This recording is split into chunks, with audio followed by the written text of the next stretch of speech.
vaca camellera o zorra o mangollera, es decir, vaca de yugo o estéril o perezosa.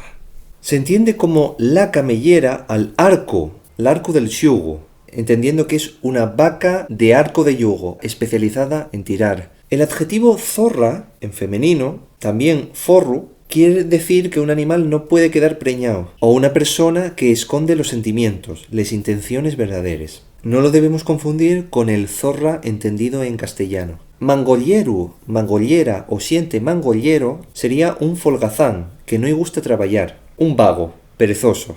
Este refrán nos indica la conveniencia de tener animales estériles o que no se ponen en celo. Al igual que sucede con los mulos, no se pueden poner en celo y son más eficientes para el trabajo y para el tiro.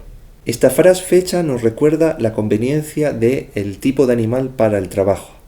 ¿Qué opines del refrán de Güell?